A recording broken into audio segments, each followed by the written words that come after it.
श्री शिवाय नमस्तुभ्यम हर हर महादेव।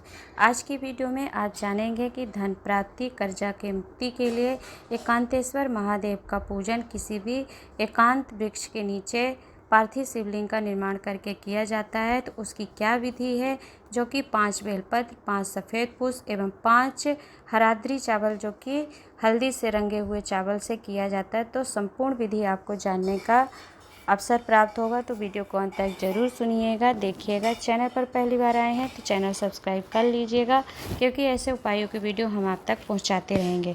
तो चलिए देर नहीं करेंगे, जान लेते हैं हम अपने उपाय को, जो कि इस प्रकार है।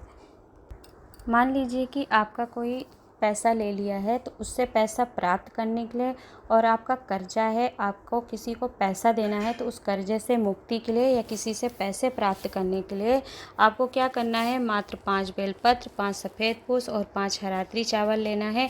हराद्री चावल मतलब हल्दी से रंगे हुए चावल लेने हैं आपको 5। और फिर किसी एकांतेश्वर महादेव पर, या फिर शिवरात्रि तिथि पड़ जाए उस पर, या फिर एकांत में कोई पार्थिव शिवलिंग का निर्माण करके आप इस उपाय को कर सकते हैं। ध्यान दीजिएगा कि कैसे उपाय को करना है। किसी एकांत स्थान पर पीपल वृक्ष, बट वृक्ष या बेलपत्र वृक्ष के नीचे शिवलिंग विराजमान हो तो उसके नीचे कर सकते हैं, या फिर कभी शिवरात्रि तिथि पड़ जाती है तो उस पर आप इस उपाय को कर सकते हैं। फिर एकांत में किसी वृक्ष के नीचे आप स्वयं पार्थिव शिवलिंग का निर्माण करके भी कर सकते हैं। और यह 5 सामग्री आपको शिवलिंग का निर्माण करके शिवलिंग पर समर्पित करना है। शिवलिंग पर आपको समर्पित करने का क्रम क्या है, यह 5 पुष्प, 5 बेलपत्र और 5 हराद्री चावल आप किस प्रकार समर्पित करेंगे, ध्यानपूर्वक वीडियो को देखकर सुनकर समझिएगा। देखिए, किसी भी वृक्ष के नीचे गए, आपने वहाँ पे पार्थिव शिवलिंग का निर्माण किया। पार्थिव शिवलिंग का निर्माण करने के बाद आप चाहें तो सामान्यतः जो शिवलिंग का पूजन किया जाता है, पंचामृत अभिषेक, उस अभिषेक को करिए, दीपक प्रज्वलित कर लीजिए। साथ में इस उपाय में मूलता है कि केवल आपको 5 बेलपत्र, 5 पुष्प और 5 पीले चावल समर्पित करना है। तो इस उपाय को यदि आप करते हैं तो आपको यह 5 सामग्री समर्पित करना आवश्यक है। पंचामृत स्नान करा सकते हैं तो कराइए। दूध, दही, घी, शक्कर, शहद, इन सभी 5 अमृत से आप एक एक क्रम में करके अभिषेक करिए। और दूध चढ़ा करके आप थोड़ा सा जल चढ़ाइए, दही चढ़ाइए, फिर जल चढ़ाइए। इसी क्रम में आप पंचामृत स्नान कराइए। और पुष्प एवं जो चंदन है उससे लगा करके फिर आप क्या करेंगे कि आपको यह उपाय करना है कर्जे से मुक्ति के लिए। जितना भी आपका कर्जा है उस कर्जे की मुक्ति के लिए, या फिर आपको किसी से पैसे लेना है या देना है, यह दोनों बात ध्यान दीजिएगा। किसी को पैसा दे रहा है मतलब आप कर्जे में हैं, कर्जे से मुक्त होना चाहते हैं। किसी से पैसा लेना है मतलब किसी व्यक्ति को वापस लेना है, उसके लिए दोनों ही कंडीशंस में इस उपाय को किया जा सकता है।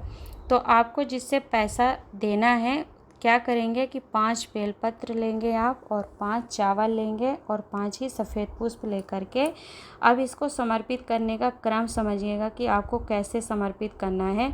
सर्वप्रथम आपने जो पीले चावल लिए हैं उसे समर्पित करेंगे, और एक साथ नहीं समर्पित करना है शिवलिंग पर, आपको एक एक करके 5 चावल को समर्पित करना है। ध्यानपूर्वक वीडियो को देखकर आप समझिएगा। जिस प्रकार मैं एक एक करके चावल समर्पित कर रही हूँ, हल्दी से रंगे हुए 5 चावल, इसी क्रम में आपको समर्पित करना है।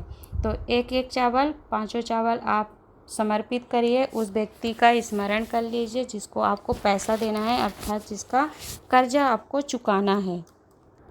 और जो लोग इस उपाय को कर रहे हैं किसी से पैसा लेने के लिए, तो एक एक करके आप चावल 5 समर्पित करिए, पुष्प एक एक करके 5 समर्पित करिए, और उस व्यक्ति का नाम ले लीजिए जिस व्यक्ति से आपको पैसा लेना है, उसका स्मरण करिए।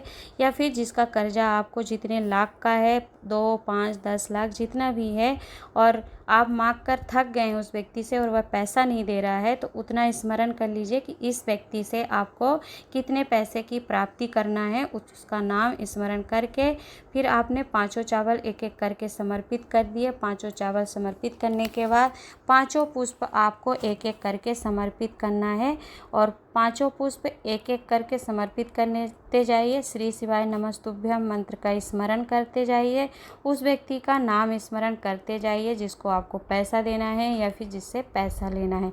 और साथ में आपको क्या करना है कि जो आप 5 बेलपत्र ले गए हैं, तीसरे नंबर पर ध्यान दीजिएगा। सबसे पहले आपको चावल समर्पित करना है, फिर उसके बाद एक एक करके 5 पुष्प समर्पित करना है, और सबसे आखिरी में आपको एक एक करके बेलपत्र समर्पित करके चढ़ा देना है।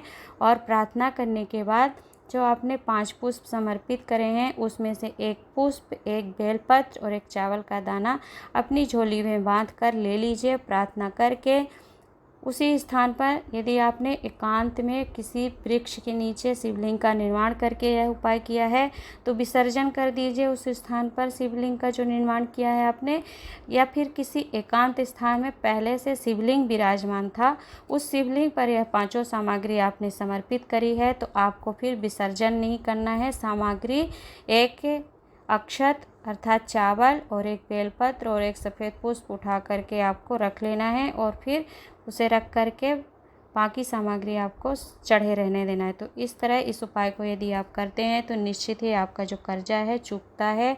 और ध्यान रखना है आपको कि एकांतेश्वर महादेव पर यह उपाय आपको करना है। एवं इस उपाय को आप तब करेंगे जब आपने किसी से सिर से लेकर एड़ी तक प्रयास कर लिया हो, किसी से पैसे मांग लिया हो, 2, 5, 10, 15, 20 लाख जितने का भी पैसा आपने दे दिया है और वह दे नहीं रहा है, बहुत अथक प्रयास आप करके हार चुके हैं, तभी आप इस उपाय को करें। और यदि आपको किसी का कर्जा चुकाना है, बहुत ज़्यादा कर्जा है आपका, 5, 10, 15, 20 लाख का कर्जा है, धन देना है, तो भी आप इस उपाय को धन देने के लिए कर सकते हैं, जो कि धन प्राप्ति और कर्जा मुक्ति का उपाय है। अर्थात जब आपको धन प्राप्त होगा तभी आपका कर्जा चुकेगा। तो उपाय को करके देखिएगा। उपाय को लेकर किसी भी प्रकार का मन में संशय हो तो पूछिएगा, हम उसे बताने का प्रयास करेंगे।